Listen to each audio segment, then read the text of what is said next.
koleksi brand luar terbaru. Looknya clean dan minimalis banget. Iya lagi, lucu banget. Warnanya netral-netral gitu. Lucu banget.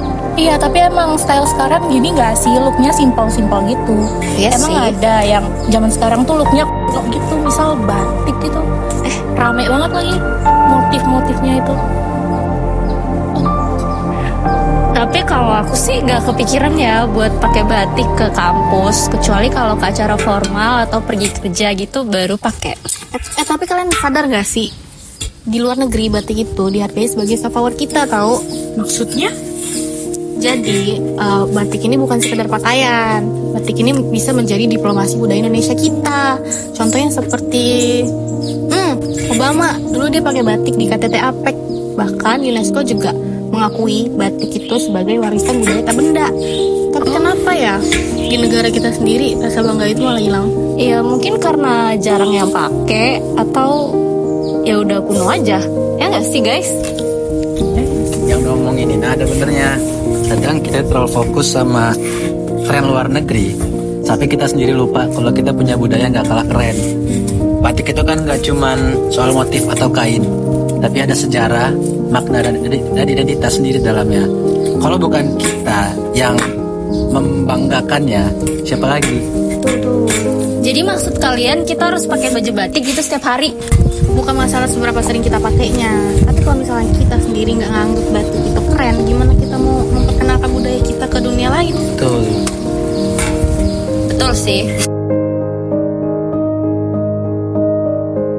Jadi adik-adik semua, Indonesia itu mengutilisasi soft power dalam konteks diplomasi budaya kita dengan negara-negara lain. Dalam konteks salah satu utilisasi itu adalah batik. Jadi kita itu telah melakukan diplomasi budaya ke Malaysia, ke negara-negara Asia Tenggara itu menggunakan batik. Batik itu jadi salah satu komodifikasi yang nomor satu yang dari negara kita. Dan kita bisa menjadi pengeksportir batik pada tahun-tahun ke depan jikalau pemerintah kita bisa sustain di dalam bidang ini.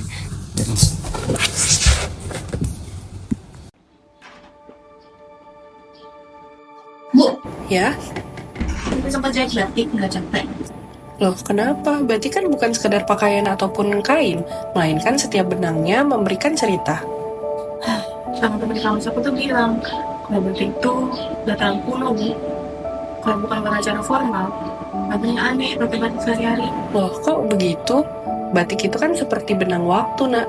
Setiap helainya menyimpan sejarah, serta mencatat jejak peradaban sejarah kita. Dulu, batik bukan sekedar pakaian, melainkan lambang identitas, kebanggaan, serta cerita leluhur. Kalau sekarang generasi kamu menganggap batik itu kuno, mungkin sekarang generasi kamu sudah lupa bagaimana batik itu bercerita. Lalu bagaimana cara aku bisa mendengar ini, Bu? Coba besok pakai ini untuk ke kampus. Bukan karena ibu yang nyuruh ya, melainkan untuk kamu mendengarkan cerita batik.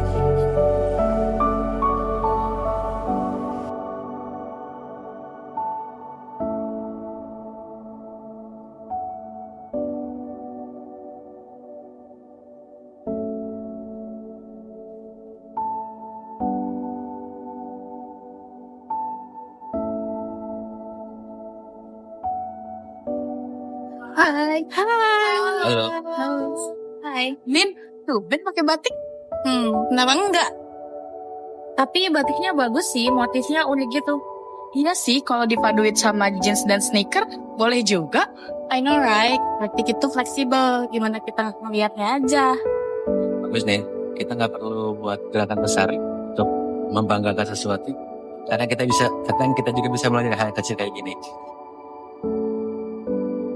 Bagus. Aku tidak berharap semua orang tiba-tiba pakai batik setiap hari.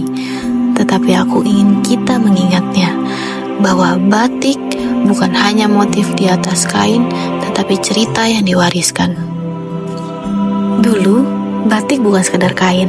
Ia bercerita, menggambarkan kisah di setiap polanya. Motif parang yang melambangkan kekuatan, kaung yang melambangkan kebijaksanaan, dan setiap helai benang yang terjalin menyimpan filosofi mendalam tentang kehidupan. Tetapi sekarang, batik seringkali hanya dipandang sebagai seragam, bukan lagi sebagai warisan yang harus dijaga. Padahal, di forum-forum dunia, batik adalah identitas bangsa, bukan sekedar pakaian, tetapi menjadi simbol dari perjalanan panjang budaya kita. Jika kita sendiri tidak menghargainya, bagaimana kita bisa berharap orang lain akan melakukannya? Jika kita tidak menjaga apa yang membuat kita unik, lalu apa yang akan kita tawarkan kepada dunia? Setiap motif, setiap garis yang terlukis di kain batik bagaikan puisi yang menceritakan sejarah, kearifan, dan cinta pada pendahulu kita. Namun, aku bertanya pada diri sendiri, apakah kita terlalu terbuai oleh tren dan kemudahan hingga perlahan melupakan akar budaya kita sendiri?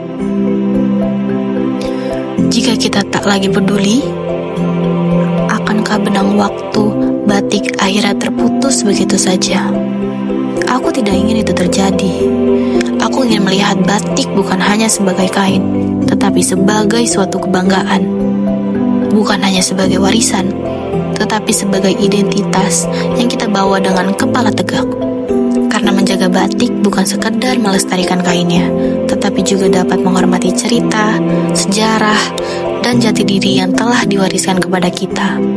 Jika kita lupa pada cerita kita sendiri, lalu apa yang akan kita tunjukkan kepada dunia?